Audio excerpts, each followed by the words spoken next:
तो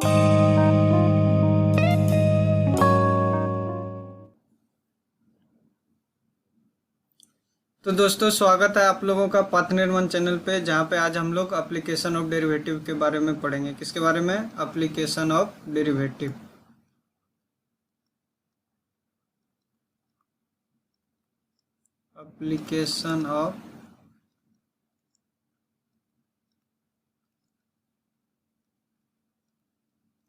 application of derivative. सबसे पहले एप्लीकेशन ऑफ डेरिवेटिव में जो टर्म यूज होगा वो हम लोगों का है dy बाई डी एक्स। तो dy बाई डी एक्स हम लोग पहले क्या जान चुके हैं कि dy बाई डी एक्स जो है क्या डिनोट करता है? Rate of change. Rate of change क्या है ये? Rate of change. तो यहाँ पे रेट ऑफ चेंज किसका और किसके रिस्पेक्ट में? तो यहाँ पे रेट ऑफ चेंज निकालेंगे y का विथ रिस्पेक्ट टू x। और ये रेट ऑफ चेंज जो देता है हम लोगों को, अगर हम लोग इसको प्लॉट करना चाहे तो यही क्या देता है हम लोगों का, यहाँ पे अगर x के रिस्पेक्ट में y में जो चेंजेज हर जगह मेजर करेंगे और फिर अगर इसी को हम लोग स्मॉल क्वांटिटी के लिए देखेंगे तो ये हम लोगों का क्या हो जाता है? dy by d x. और dy बाई डी एक्स ही हम लोगों का क्या डिनोट करेगा? स्लोप।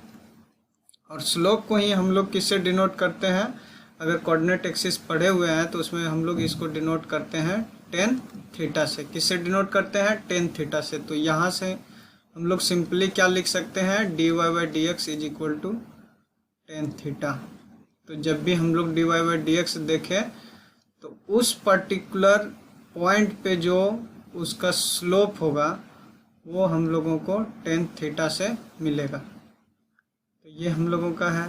तो यहाँ से अगर हम लोग देखना चाहें, अगर कोई एक कोऑर्डिनेट एक्सिस है, मान लेते हैं ये एक्स एक्सिस है, ये वाई एक्सिस है, कोई एक कर्व है, इस पे एक पॉइंट P जिसका कोऑर्डिनेट क्या है? एक्स वाई, जिसमें से x क्या है?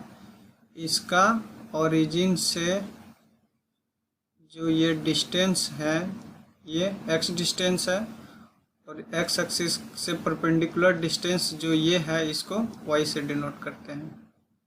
और ये जो थीटा एंगल है, तो यहाँ पे जो इस लाइन का स्लोप होगा वो हम लोग कैसे निकालेंगे? या ये जो है थीटा, इसको हम लोग सिंपली कैसे निकाल लेंगे? जो भी फंक्शन है उसको डिफ्रेंशिएट कर देंगे। तो dy by d x at p जो भी आएगा वही टेन थीटा आ जाएगा। कहाँ पे? p पे। ये जो x एक्सिस के साथ स्लोप बना रहा है वो मिल जाएगा। तो यहाँ से अगर देखना चाहे तो अब हम लोग को क्या मिल गया? यहाँ से अब हम लोगों को पता चल गया कि dy बाई डी एक्स क्या डिनोट कर रहा है? उस लाइन का स्लोप। अगर लाइन का स्लोप पता हो और वो अगर किसी एक पर्टिकुलर पॉइंट से पास कर रहा हो तो उसका हम लोग इक्वेशन निकाल सकते हैं। तो वो इक्वेशन क्या डिनोट करेगा? वही इक्वेशन ऑफ टेंजेंट हो जाएगा। तो यहाँ पे अगर हम लोग फ्रेश में देखना चाहें इस चीज़ को तो क्या हो जाएगा? एक फिर से बना लेते हैं अपना कोऑर्डिनेट एक्सिस में। ये x एक्सिस है, ये y एक्सिस है, कोई कर्व है जिसका फंक्शन है f of x, y is equal to f of x। कोई पॉइंट P है x1 y1, और इस पॉइंट से जो पास करते हुए एक टेंजेंट होगा उसका अगर हम लोगों को इक्वेशन पता करना हो तो कैसे निकाल सकते हैं? तो हम लोग क्या लिखेंगे? Equation of tangent. Equation of tangent हम लोग जानते हैं इक्वेशन, स्ट्रेट लाइन का इक्वेशन निकालने के लिए अगर हम लोगों को दो पॉइंट पता हो तो निकाल सकते हैं, या स्लोप और कोई एक पर्टिकुलर पॉइंट से पास कर रहा हो तो उस केस में भी हम लोग उस लाइन का इक्वेशन निकाल सकते हैं। तो यहाँ पे हम लोगों को ये स्लोप पता चल जाएगा। स्लोप कैसे पता चलेगा? अभी हम लोग देखें कि dy बाई डी एक्स किसी पर्टिकुलर पॉइंट पे जो होगा y1, उस पॉइंट पे वो टेंजेंट जो पास होगी वो कितना इंक्लाइंड होगा पॉजिटिव x एक्सिस के साथ, वही हम लोगों का स्लोप डिनोट करेगा। तो यहाँ पे क्या हो जाएगा? Ten theta. तो ये dy by d x at p ten theta, इसी को हम लोग क्या मान लेंगे m। ये स्लोप पता चल गया, और किस पॉइंट से पास हो रहा है ये भी पता है, p x1 y1 से। तो हम लोग क्या जानते हैं, अगर कोई एक पॉइंट से पास कर रहा हो और उसका स्लोप पता हो तो हम लोग लिख सकते हैं equation y minus y1 is equal to m into x minus x1। तो यही जो इक्वेशन होगा हम लोगों को किसका इक्वेशन मिल जाएगा, इक्वेशन ऑफ टेंजेंट का। अगर इक्वेशन ऑफ टेंजेंट पता चल गया तो इक्वेशन ऑफ नॉर्मल यहाँ पे जो इस पॉइंट पे होगा, जैसे ये हम लोगों का कर्व है, यहाँ पे अगर हम लोगों को टेंजेंट पता चल गया तो इसके परपेंडिकुलर जो नॉर्मल होगा उसका भी इक्वेशन हम लोग निकाल सकते हैं।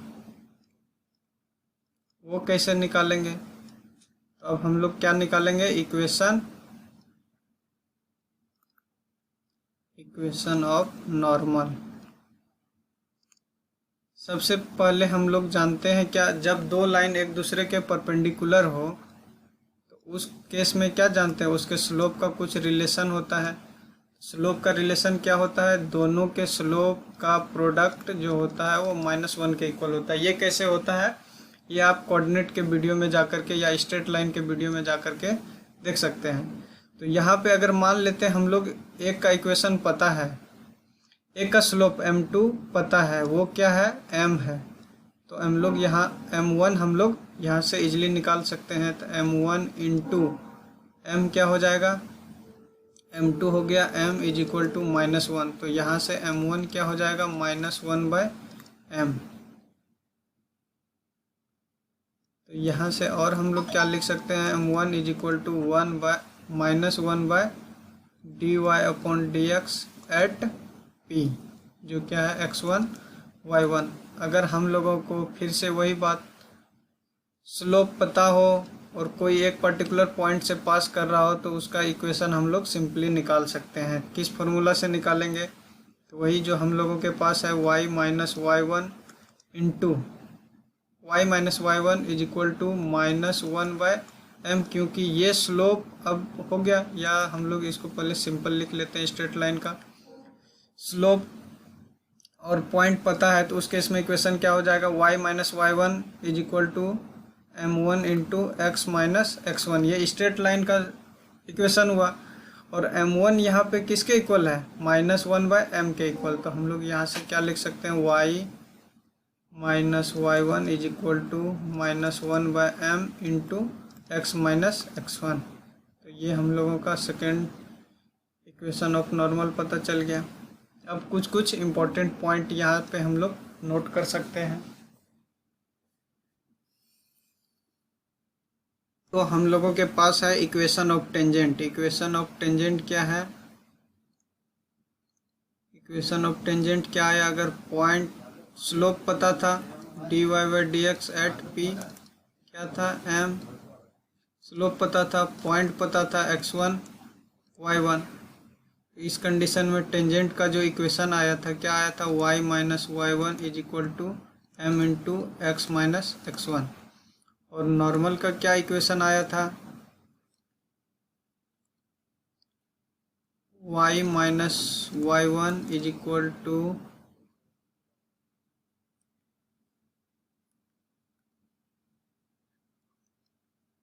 -1/m into x minus x1। ये दोनों इक्वेशन पता है। तो यहाँ मेन हम लोगों का क्या है, स्लोप। अब पहला कंडीशन क्या हो सकता है, अगर स्लोप 0 हो, या हम लोग क्या लिख सकते हैं, dy/dx 0 हो। इस कंडीशन में क्या होगा, स्लोप क्या है, 0 है, तो उस केस में ये क्या हो रहा है, x एक्सिस के पैरेलल हो रहा है। क्या हो रहा है, x एक्सिस के पैरेलल हो रहा है। तो उस केस में हम लोगों का जो टेंजेंट का इक्वेशन हो जाएगा, जब स्लोप 0, तो टेंजेंट का इक्वेशन क्या हो गया, ये 0 हो गया। तो सिर्फ क्या बन जाएगा, y minus y1 is equal to 0, y is equal to y1। ये x एक्सिस के पैरेलल हो गया। और दूसरा केस क्या हो सकता है, तो इस केस में हम लोगों को क्या मिला कि m इज इक्वल टू 0 में नॉर्मल तो डिफाइन नहीं हुआ, ये अनडिफाइंड हो गया, क्योंकि -1/m और m अगर 0 हो गया तो 1/m क्या हो जाएगा, 1/0। 1/0 क्या हो जाएगा, इन्फिनिटी, अनडिफाइंड। तो इस केस में जो हम लोगों का नॉर्मल होगा वो क्या होगा, वर्टिकल होगा, किसके, एक्स एक्सिस पे वर्टिकल होगा। तो उस केस में इक्वेशन क्या हो जाएगा नॉर्मल का, x is equal to x1, क्योंकि कोई भी इक्वेशन जो होगा जिसका स्लोप 90 डिग्री हो एक्स एक्सिस के साथ, वो क्या होता है, एक्स एक्सिस पे वर्टिकल होता है। और दूसरा केस अब क्या हो सकता है,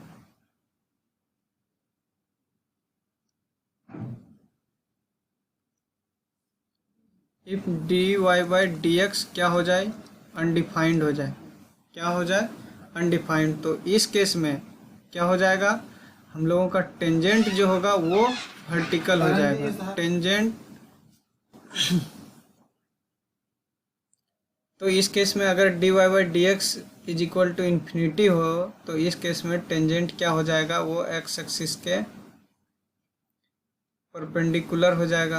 अगर टेंजेंट एक्स एक्सिस के परपेंडिकुलर है और इस पे जो नॉर्मल होगा वो क्या होगा, टेंजेंट के परपेंडिकुलर होगा, तो वो क्या हो जाएगा, एक्स एक्सिस के पैरेलल हो जाएगा। क्योंकि अगर d y by d x जो है वो इन्फिनिटी है तो 1/dy/dx क्या हो जाएगा, 0 हो जाएगा। अगर dy/dx 1/dy/dx 0 हो तो स्लोप क्या हो गया, 0 हो गया। अगर स्लोप 0 हो तो वो क्या हो जाएगा, एक्स एक्सिस के पैरेलल हो जाएगा। तो यही इक्वेशन है। और तीसरा कंडीशन क्या हो सकता है, अगर जो हम लोगों का टेंजेंट है वो इक्वली इंक्लाइंड हो कोऑर्डिनेट एक्सिस पे, इक्वली इंक्लाइंड हो मतलब एक्स इंटरसेप्ट और वाई इंटरसेप्ट इक्वल हो, या एक्स इंटरसेप्ट और वाई इंटरसेप्ट इक्वल हो पर अपोजिट साइन का हो, तो उस केस में स्लोप जो होगा वो +-1 होगा। क्यों होगा उसका प्रूफ देख लेते हैं। जब इंटरसेप्ट जो हो इक्वल हो और सेम साइन का हो, अगर पॉजिटिव पॉजिटिव है, अगर ये भी x है ये भी x है, तो उस केस में ये एंगल कितना हो जाएगा हम लोगों का, tan थीटा से निकालें तो ये एक राइट एंगल ट्रायंगल है जिसका बेस और परपेंडिकुलर सेम है। तो उस केस में tan थीटा क्या हो जाएगा, परपेंडिकुलर बाय बेस x/x तो 1, tan थीटा 1 तो थीटा 45 डिग्री, ये 45 है। तो अदर जो एंगल है जो एक्स एक्सिस के साथ ये लाइन बना रहा है पॉजिटिव एक्स एक्सिस के साथ, वो कितना हो जाएगा, 135, tan 1 और स्लोप क्या होता है m, tan theta. tan theta क्या हो गया 135 सेकेंड क्वाड्रेंट में, ये आ गया सेकेंड क्वाड्रेंट में। सेकेंड क्वाड्रेंट में एंगल tan का क्या होता है, नेगेटिव होता है, तो -1, m इज इक्वल टू -1। अगर ये सेम अगर टेंजेंट इक्वल इंटरसेप्ट बनाता हो पर अपोजिट साइन का बनाता हो, तो उस केस में जो हम लोगों का स्लोप आएगा वो +1 होगा। इसलिए हम लोग जब इक्वल इंटरसेप्ट हो और अपोजिट डायरेक्शन, अपोजिट साइन का हो या सेम साइन का हो, तो उस केस में हम लोगों का जो स्लोप होगा वो +-1 होगा। जब प्लस कब होगा, जब इक्वल इंटरसेप्ट हो और अपोजिट डायरेक्शन, अपोजिट साइन का हो, तो उस केस में +1, और अगर सेम साइन का होगा तो स्लोप -1 हो जाएगा। तो ये था हम लोगों का एप्लीकेशन ऑफ डेरिवेटिव में टेंजेंट और नॉर्मल का इक्वेशन कैसे निकालते हैं। तो आज के लिए इतना ही, मिलते हैं नेक्स्ट वीडियो में, तब तक के लिए जय हिंद।